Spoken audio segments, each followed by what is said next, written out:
रात को मेरे देवर जी के कमरे से सीखों की आवाजें आती थी।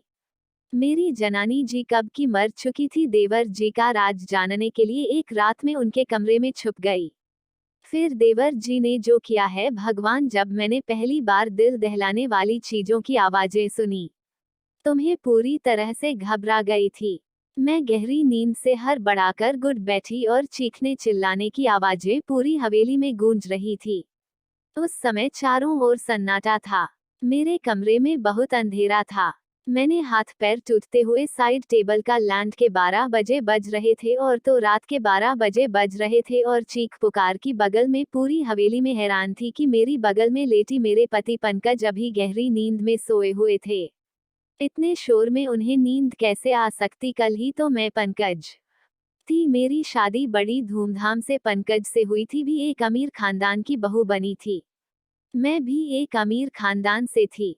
मेरे सास ससुर कब के मर चुके थे। देवर जी बहुत देखने वाले इंसान थे, उनके व्यवहार को अच्छी तरह से जानती थी। मेरी पंकज से लव मैरिज की शादी थी। हमने एक दूसरे को शादी के लिए खुद ही पसंद किया था और वहीं से हमारी बातें होना शुरू हो गई। इसलिए किसी को भी इस रिश्ते पर एतराज नहीं हुआ। मेरी शादी की पहली रात थी। उसी रात मैंने हवेली में चीजें सुनी थी। एक लड़की की चीख उठी। आवाज थी जैसे वह अपनी मदद के लिए किसी को पुकार नहीं हो। पहले तो मैंने सोचा कि कमरे के बाहर जाकर देखो कि आवाजें किसकी है, कौन है जो है, लेकिन मैं 2 दिन की दुल्हन थी तो यूं कैसे मुंह उठाकर कमरे से बाहर निकल सकती थी। आधा घंटा की आवाजें गूंजती रही। उसके बाद शांति से छा गई। मुझे पंकज की नींद देखकर बड़ी हैरत हो रही थी। वह इतने शोर में कैसे सो सकता था? लेकिन कुछ देर के बाद आवाजें आनी बंद हो गई, जैसे कभी शोर हुआ ही ना दोबारा से, और अपनी आंखों से नींद कोसों दूर जा चुकी थी। मेरा दिमाग की तरफ जा रहा था, कौन थी वह लड़की और ऐसे क्यों चिल्ला रही थी और उसकी आवाज पर सब लोग क्यों खामोश थे, वरना एक हलचल सी मच जानी चाहिए थी। फिर मुझे कुछ डर सा महसूस होने लगा, क्योंकि जहां ये हवेली बनी हुई थी वह आसपास केवल जंगल ही थे। काउंट तो 3-4 मील की दूरी पर था। मैं कुछ दिनों के लिए गवाही हुई थी, क्योंकि मुझे रहना तो शहर में ही था। शादी से पहले मेरी यह बात तय हुई थी और शहर में भी इन लोगों हुआ था। और हवेली तो इतनी बड़ी थी कि ना जाने कितने कमरे यहाँ पर बने हुए थे। यहाँ का बगीचा बहुत बड़ा बना हुआ था। मुझे तो इस हवेली में घुसते ही किसी महल के जैसा लगने लगा था। मैंने बस थोड़ी सी नजर ही वाली थी, लेकिन यहाँ की अमीरी देखकर मेरी आंखें चांदी आंकी गई थी। मेरा कमरा फूलों से सजाया गया था। जितना भी गुरूर करती उतना ही काम था। हम दोनों को देखकर सब दिया बाती की जोड़ी कहते थे, मगर आज की रात जो कुछ मैंने सुना था, मेरे दिमाग ने काम करना बंद कर दिया था। ना जाने कब सोचते सोचते मैं फिर से नींद की वादियों में खो चुकी थी। सुबह पंकज प्यारी सी मुस्कान लिए मुझे जगा रहा था। उठ जाए मैडम जी, ये दिल्ली नहीं है जो आराम से चादर तानकर सोनी रहोगी। मैंने धीरे धीरे आंखें खोली तो हो चुका पंकज बिस्तर से उठकर कपड़े निकाल रहा था। मुझसे कहने लगा कि तुम्हारा सामान ड्रेसिंग रूम में पड़ा है और तुम्हें वही पहनना है। वो मुझसे कहकर वॉशरूम में चला गया। मैं बिस्तर से उठकर बैठ गई। पहले तो मुझे ऐसा लगा कि रात वाली बात शायद मेरा कोई फ्रेंड थी। मैं वही बात सोचते सोचते ड्रेसिंग रूम में चली गई, जो मेरे ही कमरे में बना हुआ था। इतना भारी भरकम जोड़ा देखकर मेरी आंखें फटी रह गई। मैंने फ्रेश होने के बाद बहुत ही मुझ जा चुका। कुछ लड़कियां मुझसे पूछकर मेरे कमरे में आई और मुझे जेवरात बनाने लगी, तैयार करने लगी। जब घर बाहर आई तो मेरे देवर जी सामने कुर्सी पर बैठे थे। उन्होंने मुझे देखा और मुस्कुराने लगी। फिर मेरे पास आए और मुझ पर हजारों के नोटों की बारिश करके मेरा स्वागत किया। फिर मुझे बाहर ले गए, जहां गांव की औरतें मुझे देखने के लिए कब से मेरा इंतजार कर रहे थे। गर्मी और धूप में ना जाने वह कब से बाहर बैठी थी। वह मेरी एक झलक देखने के लिए वहां पर बैठी हुई थी। मेरी झूठी थी। कहने लगे कि हमारे घर की नई मालकिन है। पंकज की बीवी। सभी औरतें मुझे नमस्ते करने लगी। मैं थोड़ी देर से ज्यादा वहां रुक नहीं पाई थी। तेज धूप में मेरी हालत खराब कर दी थी। जल्दी जल्दी में अंदर गई और अपने कमरे में एसी ऑन करके बैठ गई। पूरा दिन लगातार लोगों का आना जाना लगा रहा। पंकज से मेरी मुलाकात बस भर दो के साथ ही रहे थे। गांव के कुछ और ही रस्मों रिवाज होते हैं। पति पत्नी आपस में कम वक्त और दूसरों के साथ ज्यादा वक्त गुजारते हैं। यही मेरे साथ भी हुआ था। रात तक में थकान से चूर हो चुकी थी, इसलिए लेटती है उस दिन खुद आ गई और पंकज मुझसे कहने लगा कि गांव के माहौल से तुम परेशान हो गई। मेरी तरफ प्यार और थोड़ा सा मुस्कुरा दी। से बंगाल वापस जाने का सोचो, मुझे ऐसे माहौल की आदत नहीं है। मेरी बात पर ना जाने क्यों पंकज की मुस्कुराहट गायब हो गई थी। फिर वह बेड पर टेक लगाकर बैठ गया और कहने लगा, अभी तो ऐसा मुमकिन ही नहीं है, लेकिन मैं कोशिश करूंगा। मैं नींद में होते हुए भी पूरी आंखें खोलकर उसको घूमने। पंकज, गांव में 2 दिन से ज्यादा नहीं रह सकती। ये बात तो अच्छी तरह से जानते हो, मुझे घुटन होती है। यहाँ के पहनावे से, यहाँ के रहन सहन से अजीब घुटन साल है। यहाँ का नहीं रह सकती यहाँ पर। मेरी बात सुनकर वह किसी गहरी सोच में चला गया। उसे सिगरेट निकाली और लाइटर से जलाकर पीने लगा। मैं नींद में चूर थी, इसलिए सो गई। रात को फिर से मेरी आंख शोर से खुली थी। वही एक लड़की की चीख पुकार, अपने बचाव के लिए मदद मांगती उठकर बैठी और मैंने आज को भी जगा दिया। वह मुझे नींद में देखने लगा। मैंने कहा, पंकज, किसी की चिल्लाने की आवाज आ रही है। मेरी बात पर पंकज ने नजरें चुराई और कहने लगा कि ऐसे मुझे यहाँ तो कोई आवाज नहीं आ रही। मैं उसकी यह बात सुनकर हैरान रह गई थी। ये कैसे मुमकिन था? मुझे तो लड़की के चिल्लाने की आवाजें आ रही थी, लेकिन पंकज को नहीं आ रही है। मैंने हैरत से पंकज की तरफ देखा। मैंने कहा कि लड़की है, वह है। वह कहने लगा, नहीं, मुझे कोई भी आवाज सुनाई नहीं दे रही है। मुझे नींद आ रही है।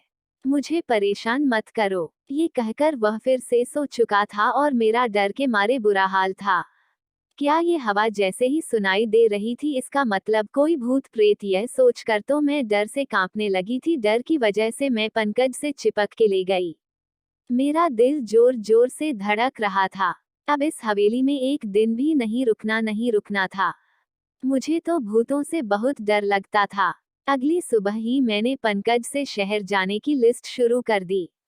मैंने कहा, मुझे वापस दिल्ली जाना रहा है। मुझे 2 दिन से यहाँ किसी के चिल्लाने की आवाजें सुनाई दे रहे हैं, जैसे कोई लड़की मदद के लिए पुकार रही हो। मैं यहाँ नहीं रह सकती। डर की वजह से ऐसा लग रहा था जैसे मैं अभी अभी रो और पंकज मुझे ध्यान से रहा था। वो मुझसे कहने लगा, वर्षों से इस हवेली में ऐसे ही साए हैं। किसी किसी को ऐसी आवाजें सुनाई देती है जैसे कि तुम्हें दे रहे हैं, लेकिन उन साई ने कभी भी हमें नुकसान नहीं पहुंचाया। वरना क्या मेरी भाभी आई यहाँ रह सकती थी? मुझे पंकज की किसी भी बात से चैन नहीं मिल रहा था। मुझे बंगाल जाने का इंतजार था। सुबह नाश्ते के वक्त ने पंकज से पूछा था, का जा रहे हो? ये सुनकर पंकज का चाय का कप हाथ में ही रह गया था, लेकिन मैं दिल में खुश थी कि किसी को तो हमें गांव से दिल्ली भेजने का ख्याल आया। पंकज ने कहा, भाई, जो आपका आदेश। पंकज ने बहुत ही मुश्किल से यह बात कही थी।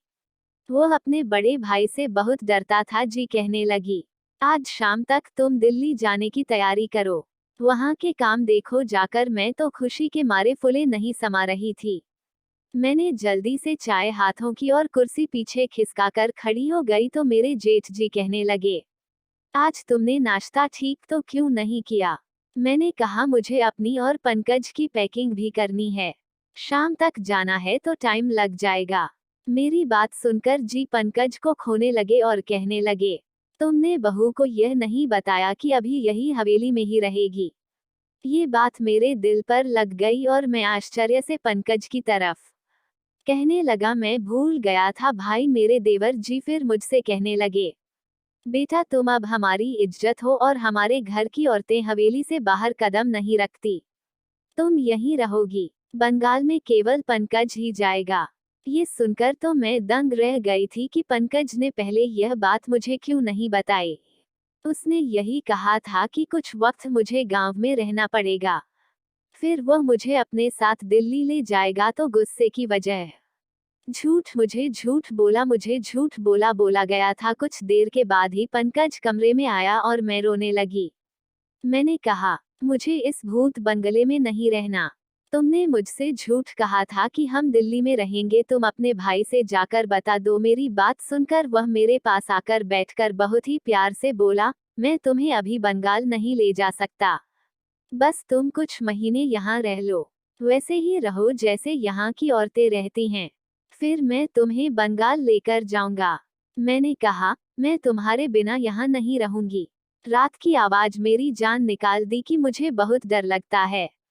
वह मुझसे कहने लगा, तुम चीजों पर ध्यान मत दो, वह जो भी है तुम्हें कुछ नहीं करेगी, यह मैं तुमसे वादा कर सकता हूँ।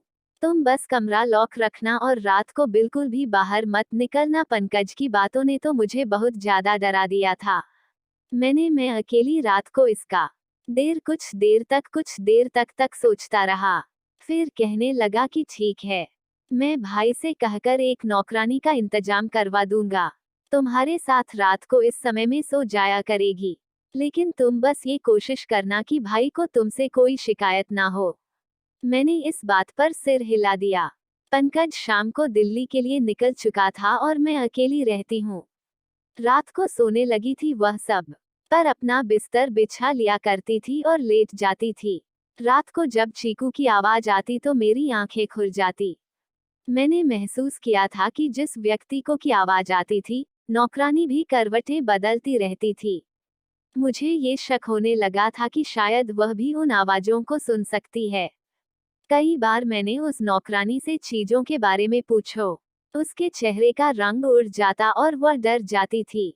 ना मैं सर हिलाने लगती थी और कहने लगती, मैंने ऐसी कोई आवाज नहीं सुनी। मैंने उसके डर से ये तो अंदाजा लगा लिया था कि कहानी कुछ और ही है। इसलिए उससे कहा कि मैं जानती हूँ कि वह आवाज है, तुम्हें भी सुनाई देती है। मेरी बात सुनकर वह मेरे सामने हाथ जोड़ने लगी और कहने लगी, इस बात का जिक्र हवेली में किसी से भी नहीं करना वरना बहुत बुरा होगा। उस मकरानी की बात सुनकर मुझे जानने की चाहत होने लगी थी, या फिर मालूम ही तो हो। मैंने रात को जब वह चीकू की आवाज सुनी तो ये ठान लिया कि सच्चाई क्या है, इसका पता लगाकर ही रहोगी, क्योंकि कहीं ना कहीं मुझे ये यकीन हो चुका था कि यह मामला भूत प्रेत का नहीं है। रात को चिल्लाने की आवाज सुनकर मैं उठकर खड़ी हो गई और दबे पांव अपने कमरे के दरवाजे के पास आए और धीरे से दरवाजा खोलने को आवाज ऊपर चलती हुई ऊपर चढ़ गई। भी नजदीक से सुनाई देने लगी थी। जब मैं उन आवाजों का पीछा करते हुए आगे बढ़े तो सामने देखकर मेरे होश उड़ गए। मेरे देवर जी का कमरा था जहां से लड़की की चीजों की आवाजें आ रही थी। मेरे चेहरे का रंग उड़ चुका था। मैं वापस नीचे आ गई और अपने कमरे में आकर अपनी बढ़ती दिल की धड़कनों पर काबू पाने लगी। राजीव यानी कि मेरे देवर जी के कमरे से आ रहे थे। आवाज सुनकर मैं ही सोच भी नहीं सकती थी कि वह ऐसे भी हो सकते हैं। उनकी बीवी की चिंता नहीं थी, न ही उन्होंने दूसरी शादी की थी। दुनिया के सामने वह कितने बड़े थे। फिर वह आवाज ही बहुत सही बात करने लगी। मेरे दिल में उनकी बहुत इज्जत थी। उनके बारे में इस तरह से सोच भी नहीं सकती थी। मेरी आंखों से आंसू बहने लगे। मैं अपने बेड पर बैठकर रोने लगी। मेरा देवर और औरतों के साथ नहीं, ऐसा कैसे हो सकता है? काम वाले तो उनकी बहुत इज्जत करते हैं। फिर यह सब क्या था? उनका कौन सा रूप था जो आज मैंने अपनी आंखों से देखा था? मेरी पूरी ऐसा सोच भी नहीं सकती थी। सुबह नाश्ते पर वह उसी तरह बैठे थे। मेरी आंखें देखकर चाय पीते हुए कहने लगे, पंकज ने फोन पर बात नहीं की मेरी बहू से, तभी रोके आंखें सुचाली है। उनकी बात पर मैंने कोई जवाब नहीं दिया। मैं खुद ही मुस्कुराने लगी। फिर बोले कि पंकज वहां बहुत बिजी है, शायद इसीलिए फोन नहीं कर पाया होगा। मैंने उनकी बात का कोई जवाब नहीं दिया। आज तो उनकी शक्ल देखने का भी मेरा दिल नहीं चाह रहा था। कैसा दोगला इंसान था। दिन में नेट और रहम दिल बना रहता था और रात को ये सोचकर ही मेरा शरीर कांपने लगा था। मैं सोच चुकी थी कि अब उनका पर्दाफाश करके ही रहूंगी, लेकिन मैं नहीं जानती थी कि मैं अपने लिए कितनी बड़ी मुसीबत खड़ी करने जा रहे हैं। जब मैंने वही अब आधे दोबारा सुनी तो मैं फिर में देखने लगी तो एक गांव की लग रही थी। उसके चेहरे से उसका दर्द साफ साफ पता चल रहा था। वह हाथ जोड़े अपनी इज्जत की भीख मांग रही थी, चिल्ला रही थी, लेकिन मेरे देवर जी ने बड़ी बेदर्दी से उसका दुपट्टा उतार कर फेंक दिया था। मैं उससे ज्यादा नहीं देख सकती। मैं वापस पलट आई। कैसे भी करके मैंने वो रात काटी थी। सुबह होते ही मैंने पंकज को फोन किया, बोला तुमने कहा हवेली में भी नहीं है वह हवा से गांव की मासूम लड़कियों की है जो तुम्हारे पिता जैसे भाई की हवस का निशाना बनती है। मेरे मुंह में जो जो आ रहा था मैंने सब पंकज से कह दिया। मेरी बात सुनकर वह गुस्से में आ गया और कहने लगा कि अपनी जुबान को बंद रखना, जैसे हवेली के सभी लोग रखते हैं, वरना तुम्हें राजीव की ताकत का अंदाजा नहीं है, तुम्हें जान से मार डालेंगे। पंकज की बात सुनकर जितनी हैरानी हुई उतनी कम थी। मतलब वह अपने भाई के बारे में ये सारी बातें पहले से ही जानता था और वह भी हमसे मिला हुआ था। इस सब में मैंने फोन बंद कर दिया क्योंकि बुराई होता देखकर मैं ऐसे चुप नहीं रह सकती थी। मुझे बस एक सबूत चाहिए था, क्योंकि यहाँ ऐसा कोई नहीं था जो राजीव के खिलाफ एक लफ्ज भी बोलता। इसलिए मैंने रात होने से पहले ही बीमारी का बहाना बनाया और अपना कमरा हो गई। मैं जानती थी राजीव कब पड़ जाता है, इसलिए मैं अपनी पिछली खिड़की से बाहर निकली और पाइप लाइन के सहारे ऊपर की तरफ पहुंच गई। राजीव की कमरे के बाहर की खिड़की उस वक्त खुली हुई थी। मैं उस खिड़की के जरिए उस कमरे में पहुंच गई और उस कमरे को किसी दूल्हे के कमरे की तरह सजाया हुआ था। मैं उसी खिड़की के पास एक कोने में छिप गई। रात 12 बजे रात कमरे में आया और सामने सोफे पर बैठ गया। कुछ देर के बाद उसका नौकर शाह और सामने टेबल पर रख दिया। मैंने अपने मोबाइल का बात की 16 साल की मासूम सी बात की 16 साल की मासूम सी लड़की उस कमरे में आए वह चिल्ला रही थी, बार बार यह कह रही थी कि उसे उसके घर वालों के पास जाना है, और नौकर उस लड़की को कमरे के अंदर धकेलकर कमरा बंद करके चला गया।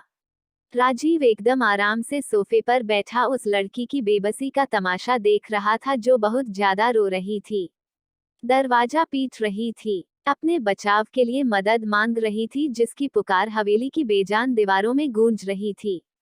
वहां के लोग इस ग्रुप पर बिल्कुल खामोश थी। वो लड़की जब दरवाजा बजाकर थक गई तो राजे के पास आकर हाथ जोड़ने लगी और कहने लगी, राजीव साहब मुझे छोड़ दो, मुझे जाने दो, मैं तुम्हारी बेटी की उम्र की हूँ, मुझ पर तरस खाओ। उसकी बातें सुनकर चेट गुस्से से उठा और से देखते हुए बोला, किसी ने जात की लड़की तेरी इतनी हिम्मत की तू मेरे सामने जवान चलाए। तुझे मैं बताता हूँ कि मेरे सामने जवान चलाने वालों का मैं क्या काम करता हूँ। यह क्या कर उसे उस लड़की को बड़ी जोर से जमीन पर पटका, फिर उसकी पीठ पर अपने पैर से मारने लगा। वो लड़की दर्द से बिलबिला उठी थी और मैं सब नहीं देख पा रही थी। ना जाने काबू में किया वह घड़ी रही थी मैं लड़की को पकड़कर बिस्तर पर पटका और अपना सिगरेट जलाकर जैसे ही उसने लड़की के चेहरे पर लगाया, उस लड़की की चीज के साथ साथ मेरी भी चीज है निकल गई। राजेश तुरंत ईमान से पीछे हटा। मेरी चीख सुनकर वह समझ गया था कि कमरे में उस लड़की के अलावा कोई और भी है। इससे पहले कि वह मुझे ढूंढता मैं उसी खिड़की से बाहर निकल गई, लेकिन शायद वह मुझे देख चुका था क्योंकि मैं कोई प्रोफेशनल जासूस तो नहीं थी, एक आम सी लड़की थी। मैं जिस रास्ते से आई थी उसी रास्ते से नीचे उतर गई, ले कमरे के बजाय हवेली के पीछे चली गई। मैं वहीं जाकर छुप गई। मुझे पूरी हवेली में एक हलचल सी महसूस हुई थी। बहुत से कदमों की आवाजें सुनाई दे रही थी। वो झाड़ी में छुप गई। बहुत से नौकर टॉर्च जलाकर मुझे ढूंढ रहे थे। मैं तो सांस लेना ही भूल गई थी। मुझे डर था। कुछ देर के बाद नौकर सुकून की सांस ली। मैं एक बड़े से पेड़ पर चढ़ने लगी जो इस हवेली की दीवार से चिपका हुआ था। उस पेड़ पर चढ़कर मैंने दीवार से दूसरी तरफ देखा तो एक घना जंगल था। मैं वहां कूद गई थी। मैं नहीं जानती थी कि मैं उस जंगल को पार करने के बाद कहां पहुंच जाऊंगी। लेकिन मैं लगातार भाग रही थी। सुबह तक मैं भागती रही, जैसे ही सड़क पर पहुंच चुकी थी उसी वक्त एक बस बंगाल जाने के लिए वहां से गुजर रही थी। मैं उस बस में बैठ गई और पूरे रास्ते भर मैंने अपना चेहरा दुपट्टे से छुपाए रखा। दिल्ली पहुंचते ही मैंने अपने पास ही आईपीएस अफसर थे, उनकी वीडियो दिखा दी। मेरी वजह से उस गांव के इस घिनौने खेल का किस्सा खत्म हुआ था और राजीव के साथ साथ पंकज भी पकड़ा गया था। ब्लू गांव की कम उम्र की लड़कियों के साथ गलत करके उसे दूसरे देश में भेजते थे और कुछ को मार देते थे, और मेरे पति बंगाल से वही काम करते थे और इसीलिए मुझे अपने साथ नहीं लेकर गए थे। मैंने अब पंकज से तलाक ले लिया था क्योंकि मैं ऐसे इंसान के साथ जिंदगी नहीं गुजार सकती थी। मुझे खुशी थी कि मेरी वजह से बहुत सी लड़की हूँ। आपको हमारी कहानी पसंद आई होगी। कहानी पसंद आई है तो वीडियो को लाइक करें। चैनल पढ़ना है तो चैनल को सब्सक्राइब करें और नोटिफिकेशन जरूर दबाएं ताकि अगली अपडेट सबसे पहले आपको